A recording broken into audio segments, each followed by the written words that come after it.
بسم اللہ الرحمن الرحیم۔ ریئلٹی چیک میں ایک دفعہ پھر سے خوش آمدید۔ آپ جانتے ہیں کہ اس وقت ملک انتہائی نازک صورتحال سے گزر رہا ہے۔ حالات دن بدن خراب ہوتے جا رہے ہیں۔ ایک دوسرے پر اچھاڑے جانے والی کیچڑ اور ایک دوسرے کے اوپر دشنام ترازیاں بڑھتی جا رہی ہیں۔ قوم کا ایٹیٹیوڈ اتنا خراب ہے کہ وہ جنگ کو ایک مذاق کی صورت میں لے رہے ہیں۔ ہم نبی کریم صلی اللہ علیہ وسلم کی زندگی میں تھوڑا سا غور و فکر کریں گے کہ ایسے موقع کے اوپر اگر جنگ درپیش ہوتی تو آپ صلی اللہ علیہ وسلم کا کیا ایٹیٹیوڈ اور کیا طرز ہوا کرتا تھا، اور اگر جنگ ہو جاتی تو کیا عمل اپنانا پڑتا ہے۔ ہمیں تھوڑا سا میچور ہونے کی ضرورت ہے۔ یہ معاملات نزاکت کی طرف بڑھتے جا رہے ہیں اور قوم یہ سمجھ رہی ہے کہ شاید صرف فوجوں نے ہی لڑنا ہے، باقی تو پوری قوم ستو پی کے سوئے گی اور سب مزے کر رہے ہوں گے، فوج ایک دوسرے سے لڑ رہے ہوں گے۔ نہیں، ایسا نہیں ہے۔ جب جنگ ہوتی ہے تو اپنے لپیٹ میں وہ چھوٹے بچے سے لے کے بوڑھے تک کو لے لیتی ہے۔ وہ نہ عورت کو دیکھتی ہے نہ مرد کو دیکھتی ہے، وہ نہ کاروبار دیکھتی ہے نہ بزنس دیکھتی ہے نہ ملازمت دیکھتی ہے۔ جب جنگ ہو جاتی ہے تو زندگیاں تباہ ہوتی ہیں، خون بہتا ہے اور ایک دوسرے کے اوپر جو ہے وہ دن دہاڑے حملے ہوتے ہیں۔ کوئی روک ٹوک نہیں ہوتے، کوئی اخلاقیات نہیں ہوتی، سب چیزیں تہس نہس کا شکار ہو جاتی ہیں۔ اس وقت ہماری حالت یہ ہے کہ ہم اگر سوشل میڈیا اٹھا کر دیکھیں تو اس کی حال یہ ہے کہ ہر بندہ اس انتظار میں ہے کہ جنگ ہو کیوں نہیں رہی۔ الامان والحفیظ، حدیث شریف میں آتا ہے لا تتمنوا لقاء العدو، کہ دیکھو دشمن سے جنگ ہونے کی تمنا ہرگز نہ کریں۔ ہماری قوم کا حال کیا ہے کہ ہم دن رات گویا کہ ایک طرح سے میمز بن رہی ہیں، ایک دوسرے سے مذاق اڑا رہے ہیں اور گلچھڑے اڑا رہے ہیں اس بات کے اوپر کہ جنگ کیوں نہیں ہو رہی۔ ہم نے جنگ کو بچوں کا کھیل سمجھ رکھا ہے۔ قوم کا ایٹیٹیوڈ اتنا خراب ہے کہ نبی کریم صلی اللہ علیہ وسلم کی تعلیمات سے وہ بالکل ناآشنا ہے۔ آپ صلی اللہ علیہ وسلم ایسے موقع کے اوپر کیا طرز اختیار کرنا چاہیے؟ بالفرض اگر جنگ ہو جاتی ہے تو ہمارا کیا طرز ہوگا، اور اگر جنگ نہیں بھی ہوتی تب بھی ہمیں کیا کرنا چاہیے؟ میں دونوں چیزوں پر بات کروں گا۔ اگر جنگ ہو جاتی ہے تو دیکھیں نبی کریم صلی اللہ علیہ وسلم قرآن کی آیات کو ہمیں اپنے ذہن میں رکھنا چاہیے۔ سورہ آل عمران میں اللہ تعالیٰ فرماتے ہیں إِن يَنْصُرْكُمُ اللَّهُ فَلَا غَالِبَ لَكُمْ وَإِن يَخْذُلْكُمْ فَمَنْ ذَا الَّذِي يَنْصُرُكُم مِّن بَعْدِهِ، کہ اگر اللہ تمہارا مددگار ہوگا تو کوئی تم پر غلبہ حاصل نہیں کر سکے گا، اور اگر اللہ تمہیں رسوا کرنے پر آ جائے گا فَمَنْ ذَا الَّذِي يَنْصُرُكُم مِّن بَعْدِهِ، تو کون ہے جو تمہاری مدد کرے گا اس کے بعد۔ ایک بات تو ہمیں یہ ذہن میں رکھنی چاہیے کہ ہمارا اعتماد، ہمارا یقین، ہمارا توکل کلی طور پہ اللہ کے اوپر ہو۔ ہمیں اپنے حالات کے اوپر، اپنے جوارح کے اوپر، اپنی ٹیکنالوجی کے اوپر، اپنے جنگی ساز و سامان پہ بھروسہ نہیں کرنا۔ ہماری قوم اس وقت بہت بڑے مغالطے کا شکار ہے۔ وہ سمجھتی ہے کہ ہم نیوکلیئر پاور ہیں تو بس ہم مطمئن ہو کے بیٹھے ہوئے ہیں، گویا کہ نظر اللہ سے ہٹ کر ہماری آج نیوکلیئر پاور کے اوپر، نیوکلیئر میزائل کے اوپر ہو گئی ہے۔ حالانکہ اگر اللہ کی مدد شامل حال نہ ہوئی تو یہ نیوکلیئر ہونا ہمارے کسی کام نہیں آئے گا۔ پہلی بات تو یہ ذہن میں رکھیں کہ ہماری نظر، ہمارا کامل یقین، ہمارا عقیدہ، ہمارا ایمان کامل اللہ تعالیٰ کی ذات پہ ہو۔ فَإِذَا عَزَمْتَ فَتَوَكَّلْ عَلَى اللَّهِ، جنگ ہو جائے تو پورا کا پورا بھروسہ اللہ رب العزت کی ذات کے اوپر ہو۔ اللہ چاہیں گے تو ہم ان ہتھیاروں کو درست استعمال کریں گے، اللہ تعالیٰ نہیں چاہیں گے، ہمارا اللہ پہ یقین ناقص ہوگا، اللہ کی طرف سے مدد کامل نہیں ہوگی تو ہم ان کا درست استعمال بھی نہیں کر سکیں گے۔ دوسری بات، سورہ توبہ میں اللہ تعالیٰ ارشاد فرماتے ہیں قُلْ لَن يُصِيبَنَا إِلَّا مَا كَتَبَ اللَّهُ لَنَا هُوَ مَوْلَانَا وَعَلَى اللَّهِ فَلْيَتَوَكَّلِ الْمُؤْمِنُونَ۔ دیکھو اے نبی آپ کہہ دیجئے کہ ہمیں وہ چیز ہی پہنچ کر رہے گی جو اللہ نے ہمارے حصے میں لکھ دی ہے۔ اگر ہمارے نصیب میں کوئی نقصان لکھا ہوا ہے تو وہ ہمیں پہنچ کر رہے گا، اس سے ہمیں کوئی روک نہیں سکتا، اور مومنوں کو چاہیے کہ وہ اللہ پر ہی بھروسہ کریں۔ تو دوسری بات ہمیں یہ ذہن میں رکھنی چاہیے کہ ہمارا توکل، اعتماد اللہ تعالیٰ کے اوپر کلیہ ہو۔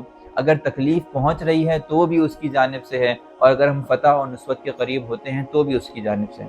تیسری بات، سورہ آل عمران میں اللہ تعالیٰ کا ارشاد ہے الذین اذا قال لهم الناس ان الناس قد جمعوا لكم فاخشوهم فزادهم ایمانا، کہ ایمان والوں کی کیفیات تو یہ ہوتی ہیں کہ جب لوگ ان کو بتاتے ہیں کہ تمہارے مقابلے میں لشکر اکٹھا ہو گیا ہے، فخشوہم، تمہیں چاہیے کہ ان سے ڈرو، فزادہم ایمانا، وہ ڈر اور خوف کا مظاہرہ نہیں کرتے، ان کا ایمان اللہ کی ذات پر بڑھ جاتا ہے۔ یہ تو قرآن کی تعلیمات ہیں کہ اگر ہمارا سامنا دشمنوں سے ہو تو ہمارا ایٹیٹیوڈ کیا ہونا چاہیے۔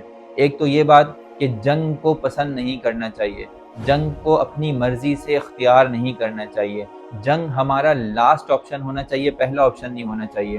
ہماری قوم جنگ کو مذاق سمجھ رہی ہے۔ اگر کسی کو لگتا ہے کہ جنگ مذاق ہے تو ایک دن کے لیے جا کے فلسطین میں گزار کے آ جائے۔ اگر کسی کو جنگ لگتا ہے کہ مذاق ہے تو صرف ایک دن کے لیے جائے اور وہ یوکرین کے اندر جا کے ایک دن گزار کے آ جائے، اسے لگ پتہ جائے گا کہ جنگ کس بلا کا نام ہے۔ ہم نے اصل میں جو ہماری خاص طور پہ جنٹری ہے، اس نے ہماری جو اصل جنریشن ہے، اس نے کبھی جنگ ہوتے ہوئے دیکھی نہیں۔ اس نے صرف اور صرف جنگ یہی سمجھی کہ وہاں سے ایک طیارہ آیا، یہاں سے ایک طیارہ اڑا اور جنگ ختم ہو گئی، بس اس سے زیادہ لمبی جنگ ابھی چلی نہیں۔ لیکن حقیقت جانیں کہ اگر جنگ اپنے بازو پھیلا دے تو اس کو سمیٹنا بہت مشکل ہو جاتا ہے۔ دیکھیں جن قوموں کے اوپر جنگیں ہوئی ہیں اور وہ لوگ پہلے سے پریپیئر نہیں تھے، ان قوموں کا ستیہ ناش ہو گیا۔ یاد رکھیں اگر جنگ ہو جاتی ہے تو ہمیں اس کے لیے پہلے سے تیار ہونے کی ضرورت ہے۔ جنگ مسلط ہونے کے بعد تیاری کا موقع نہیں ملتا۔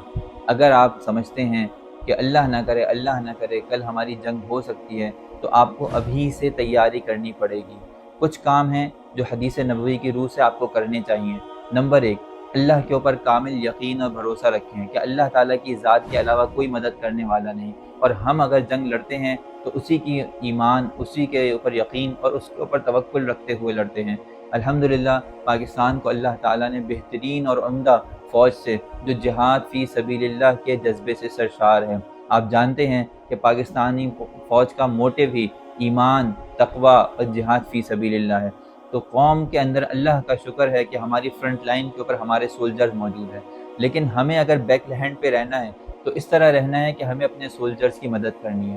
نمبر 1، ہمیں اپنے امیر کی اطاعت کرنی ہے۔ جو فیصلہ ہو جائے امیر کی طرف سے، قوم کے سربراہ کی طرف سے، ہمارے فوجی کمانڈر کی طرف سے، ہمیں اس کی اطاعت کرنی ہے، اس کے برخلاف نہیں جانا۔ نبی کریم صلی اللہ علیہ وسلم جب اپنے کسی لشکر کو بھیجتے تو لوگوں کو 2 باتوں کی نصیحت کرتے ہیں۔ نمبر 1، اپنے امیر کی اطاعت کرنا۔ نمبر دو پیٹھ پھیر کے مت بھاگنا۔ تو ہمیں اپنے سامنے دشمن سے لڑنا ہے، ہمیں سینے پر تیر کھانا ہے، ہمیں سینے پر گولی کھانی ہے، اگر کھانی ہے تو پیٹھ نہیں پھیرنی۔ جنگوں میں جنگیں جو ہیں وہ اپنے عزائم سے، پختہ عقیدوں سے اور اپنی قوت اور ہمت سے اور اپنی جانفشانی سے جیتی جاتی ہیں۔ یاد رکھیں جنگیں کبھی تعداد سے، کبھی کثرت اسلحہ سے نہیں جیتی جاتی۔ قرآن کی آیت ہے کم من فئۃ قلیلۃ غلبت فئۃ کثیرۃ باذن اللہ۔ کتنے ہی چھوٹے لشکر جو ہمت رکھتے ہیں، جوش رکھتے ہیں، جذبہ رکھتے ہیں، جیت کی امنگ رکھتے ہیں، وہ بہت بڑے بڑے لشکروں پر غالب آ جاتے ہیں۔ الحمدللہ بحیثیت مسلمان ہمارے سامنے 2 ہی چیزیں ہوتی ہیں، یا تو ہم فاتح ہوتے ہیں تو غازی بنتے ہیں، یا ہم وہاں قاتل مقتول ہوتے ہیں تو شہید ہوتے ہیں۔ ہمارے لیے جنت کا پروانہ دونوں صورتوں میں ہوتا ہے۔ تیسری بات، ہمیں اپنے آپ کو پریپیئر رکھنا ہے۔ آپ جانتے ہیں کہ جنگ کے شروع ہونے کے بعد موقع نہیں ملتا، تو اگر آپ سمجھتے ہیں، اور یہ دیکھیں یہ دور، یہ زمانہ ایسا ہے کہ جنگوں کا کوئی بھروسہ نہیں۔ اس وقت کون سا ملک کس سے جھگڑا کر جائے اور اس کی وجہ سے کس ملک میں آگ لگ جائے اور کس ملک کے اندر جنگ شروع ہو جائے، کوئی دنیا جو ہے وہ اس کے بارے میں پہلے سے پیشن گوئی نہیں کر سکتی۔ جنگ ہوتی ہے امریکہ کی اور روس کی، اور آگ لگتی ہے عراق کے اندر، افغانستان کے اندر۔ جنگ ہوتی ہے امریکہ کی اور کسی تیسرے ملک کی، ایران کی، اور آگ لگتی ہے شام میں اور یمن کے اندر اور تیسرے ملک کے اندر۔ یاد رکھیں ضروری نہیں ہے کہ آپ کا ملک جب ہی جلے گا جب آپ خود جنگ میں کودیں گے۔ آپ کو ہر وقت اپنے آپ کو جنگ کے لیے تیار کرنا چاہیے۔ اب ہم سوچتے ہیں کہ ہم کیا کر سکتے ہیں، ہم کیا جنگ کی تیاری کریں، ہم نے تو کبھی فوجی ٹریننگ کی ہی نہیں۔ آپ بھی چند کام کر سکتے ہیں اور وہ ہر ایک کو کرنا چاہیے۔ سب سے پہلے اپنی اولاد اور اپنی نسلوں کو اویئرنیس دینی چاہیے۔ بہت عرصہ ہو گیا، بہت سمجھے ہم نے غفلت برت دی اس معاملے کے اندر۔ بچوں کو ہم نے کارٹون دکھا کے ان کو کارٹون بنا دیا۔ آج بچوں کو چھوٹا بھیم اور ڈوری مون کے کارٹونوں کا پتہ ہے، لیکن انہیں اپنے جو سلطان صلاح الدین ایوبی ہیں، جو انہیں محمد بن قاسم ہیں، محمد بن زیاد ہیں، طارق بن زیاد ہیں، اور بڑے بڑے فاتحین کی انہیں داستانیں نہیں پتہ۔ انہیں سب سے پہلے اپنے فاتحین کی اور اپنے مجاہدین کی داستانیں سنائیں۔ انہیں غزوہ احد، غزوہ بدر، غزوہ احزاب کی داستانیں سنائیں۔ یہ سب باتیں بچے جب پڑھتے ہیں تو بچوں کا مائنڈ اس کو ریڈ کرتا ہے، اس کو پروسیس کرتا ہے آگے، اور پھر بعد میں جا کے ان کے اندر جذبہ یہی پیدا ہوتا ہے کہ ہم بھی بڑے ہو کے فاتح بنیں گے، ہم بھی اسلام کا جھنڈا پوری دنیا میں جو ہے لہرائیں گے، ہم بھی آگے بڑھ کے ایک عظیم قوم بن سکتے ہیں۔ لیکن جب وہ دیکھتے ہیں کارٹون اور دوسری اس طرح کی ایلی میلی چیزیں جو ہندو اور دوسرے مذہب والے بناتے ہیں، تو نتیجہ یہ نکلتا ہے کہ ہمارے یہاں جب بچہ بڑا ہوتا ہے وہ ڈانسر بننا چاہتا ہے، وہ کرکٹر بننا چاہتا ہے، وہ ہر خرافات گلوکار بننا چاہتا ہے، وہ ایکٹر بننا چاہتا ہے۔ کیوں؟ اس لیے کہ اس نے انہی کارٹونوں کو دیکھ کر ہی اپنی ذہنی نشو و نما کی ہوتی ہے۔ تو ایک کام تو یہ کریں کہ اپنی نسلوں کو تیار کریں، دوسرا کام یہ کریں کہ فرسٹ ایڈ کی تیاری کر کے رکھیں۔ یہ بات یہ ذہن میں رکھیں، جہاں جنگیں ہوتی ہیں وہاں زخمی ہوتے ہیں، وہاں پر جو ہے ہلاکتیں ہوتی ہیں، وہاں پر دن دہاڑے جو ہے عمارتیں گرتی ہیں، لوگ دب کے مرتے ہیں۔ یہ بات اپنے ذہن میں رکھیں کہ اگر اس طرح کے حالات پیش آئیں تو ہمیں فرسٹ ایڈ کیسے دینی ہے، ہمیں مرتے ہوئے آدمی کو کیسے بچانا ہے، اس کا طریقہ ہمیں آنا چاہیے۔ آج ہمیں نہ اسٹچنگ کرنا آتی ہے، ہمارے سامنے کوئی بچے کے ہلکا سا کٹ جائے تو ہم اس کو اسٹچ نہیں کر سکتے، حالانکہ نبی کریم صلی اللہ علیہ وسلم کے زمانے میں ازواج مطہرات اور صحابیات اسی کاموں کے لیے ہوا کرتی تھیں کہ اگر جنگوں کے اندر صحابہ کرام کو فرسٹ ایڈ کی ضرورت ہوتی تو یہ صحابیات ان کو فرسٹ ایڈ دیا کرتی ہیں، زخمیوں کو پانی پلایا کرتی ہیں، زخموں کی مرہم پٹی کیا کرتی ہیں، کسی کے کچھ جو ہے وہ چوٹ لگ جاتی تو اس کو سی دیا کرتی۔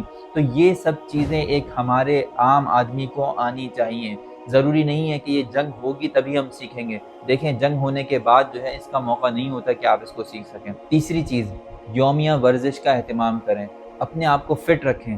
دیکھیں جنگ ہونے کے بعد آپ کو اس بات کا وقت نہیں ملے گا کہ آپ اپنے آپ کو فٹ رکھ سکیں، لیکن اگر آپ آج سے ورزش شروع کر دیں اور یومیہ اپنی ورزش اس نیت سے کریں کہ مجھے جہاد کرنا ہے، اگر کل کلا کو جنگ ہو گئی تو مجھے مقابلہ کرنا ہے، میری باڈی تیار ہونی چاہیے اس کام کے لیے کہ میں کسی بھی مشکل حالات کا سامنا کر سکوں۔ مجھے کسی صحرا میں چھوڑ دیا جائے، مجھے کسی پہاڑ میں چھوڑ دیا جائے، مجھے کسی سمندر میں چھوڑ دیا جائے، مجھے سروائیول کرنا آتا ہو۔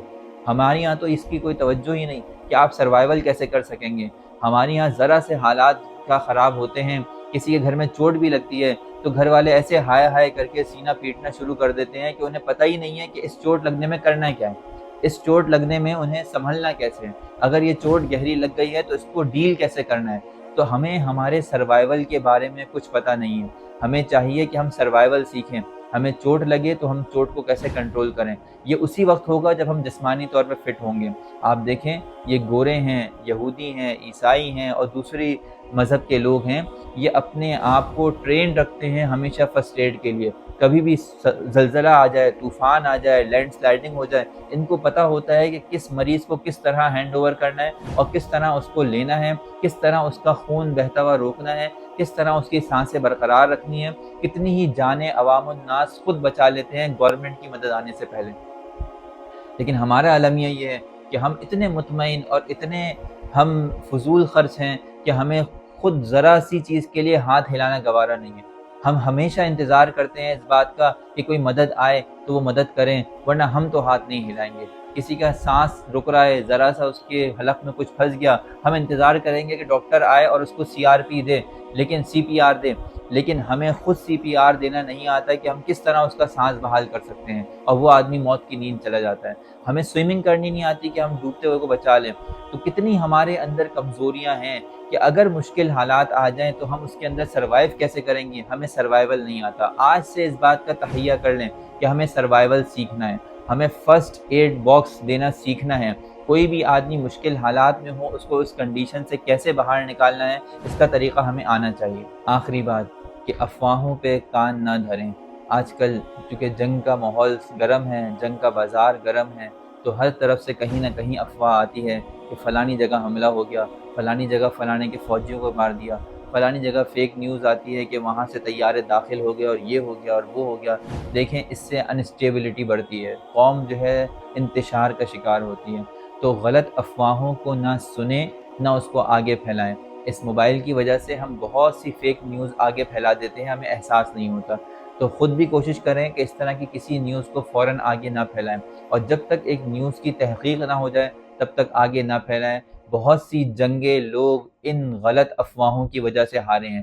یہ جو میڈیا کا پروپیگنڈا ہوتا ہے یہ اتنا خطرناک ہوتا ہے کہ کتنے ہی قومیں، عظیم قومیں اپنی ہمت ہار گئیں اس میڈیائی پروپیگنڈا کے آگے۔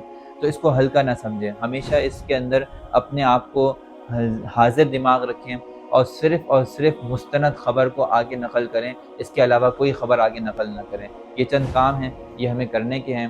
ہمیں اگر تھوڑا سا بھی اس بات کا خیال ہے کہ ہم جنگ کے ماحول میں جا سکتے ہیں، الامان والحفیظ، اللہ تعالی ہماری حفاظت فرمائے، کیونکہ ہم نے صرف جنگوں کے بارے میں سنا ہے، کبھی جنگ کو دیکھا نہیں ہے۔ جو جنگ دیکھنے والے ہوتے ہیں وہ ساری زندگی کہتے ہیں کہ کسی دشمن کو بھی یہ دیکھنا نصیب نہ ہو۔